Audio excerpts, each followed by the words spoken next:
Og föstudagsþátturinn heldur áfram og nú ætlum við að vinda okkur yfir til Danmerkur, hvorki meira né minna, í gegnum fjarfundabúnað, því að hérna hjá mér í settinu er Jóhanna Guðrún Jóhannesdóttir Lilla sem ætlar að spjalla við okkur stemminguna í Kaupmannahöfn og FKA, Félag kvenna í atvinnulífinu í Köpen. Vertu velkomin í þáttinn Lilla. Takk fyrir. Ef við byrjum bara á því sem allir eru reyndar konur með leið á að tala um, en svona ástandi, hvernig er þetta ástand búið að vera fyrir ykkur Íslendingana í Kaupmannahöfn, COVID og allt það?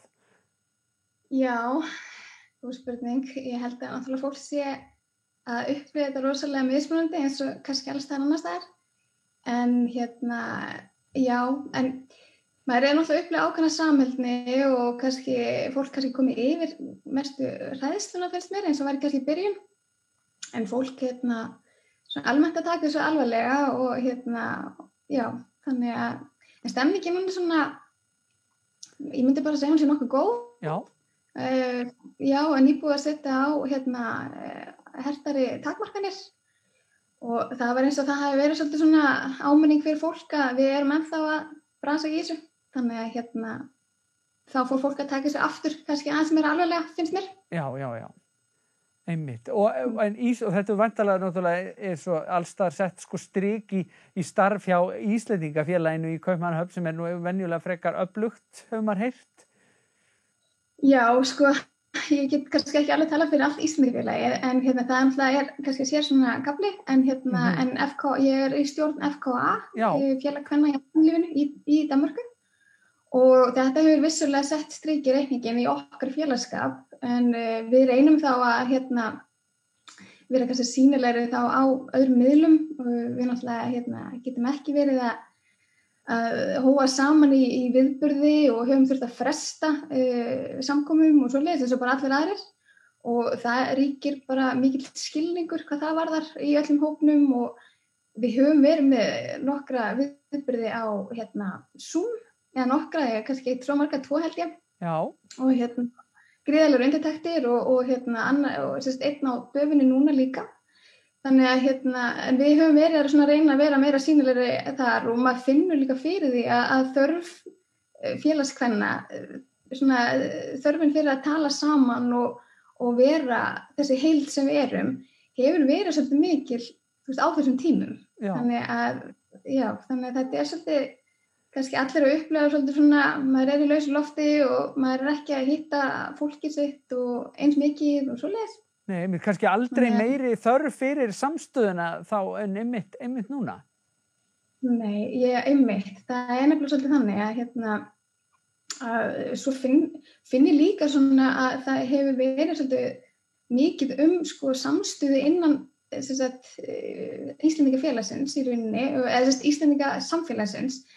Þetta fólk að hvetja hvort annað til að versla hjá íslenskum fyrirtækjum í Danmörku og sem er í eigu Íslendinga og þar meðal annars fór FKA, DK að stað með það sem kallast jólamarkaður og jólamarkaður fka.com er jólamarkaðurinn og það er í þeim tilgangi að kynna íslensk fyrirtæki í Kaupmannahöfn, ekki í Kaupmannahöfn, í Danmörku og svona til að vekja athygli á gera þau aðeins sýnilegri fyrir til dæmis fólk á Íslandi sem við gerum ráð fyrir að það sé færri að fara heim til Íslands yfir jólin heldur en venjulega.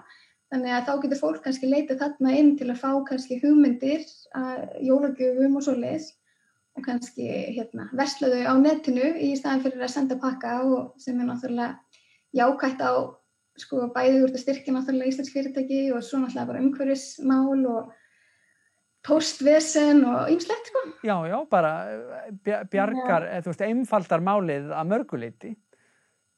Já, ég held líka að fólk kannski gerir sig ekki endilega grein fyrir því hvað það er rosalega mikið af Íslendingum á þessu svæði og það er rosalega mikið af Íslendingum í eigin rekstri og þannig að að gera alveg eins og til dæmis ég ætla nú að fara heim jólin í ár en kemst ekki bara út af ástandinu Þannig að ég hyggst kaupa allar jólagjafir á íslenskum síðum til að spara mér þessa vinnu og þannig við erum í rauninni bara að hvetja fólk til að gera slíkt hið sama og versla hjá bara helst íslenskum fyrirtækjum í Danmörku. Í Danmörku, já. Og gleðja fólkið sitt í Danmörku þá í leiðinni. Algjörlega. Já, frábært. Og þetta í fyrsta sinn það ekki sem að þið standið fyrir svona jólamarkað eða hvað?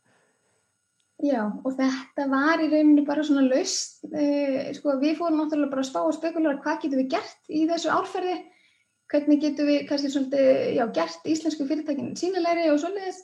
Þannig að og þetta var ein leiðin að færa okkur svona á netið og við höfum fengið gríðarlega góðar undirtektir.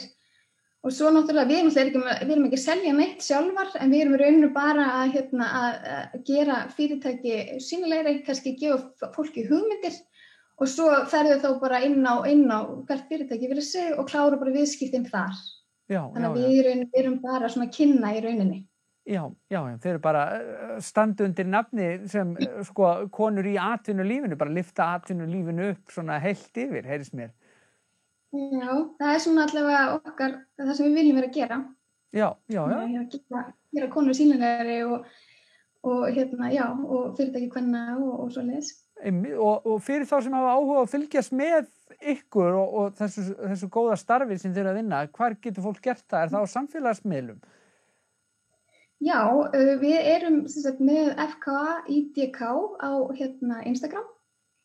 Og það til dæmis mjög skemmtilegt, alltaf einu sinni í viku þá kona að sýna frá bara sínu daglega vinnudegi, einu sinni í viku og mjög skemmtilegt, það var til dæmis í síðust í dag og svo erum við með Facebook síðu félag kvenna í atvinnulífinu í Danmörku og svo náttúrulega jólamarkaðurinn náttúrulega sér svona verkefni og það jólamarkaður fka.com. Akkúrat, þannig að við hvetjum fólk náttúrulega bara eindregið til þess að kynna sér það og að þetta merkilega starf og bara þakka kærlega fyrir að koma hérna í þáttinn til mín og segja mér og okkur frá þessu og bara leiðilegt að þú komist ekki heim jólin en við sendum bara bestu kveðjur yfir til Köben. Takk fyrir og bara sömuleiðis og ykkur. Takk fyrir og gangi ykkur vel. Takk fyrir.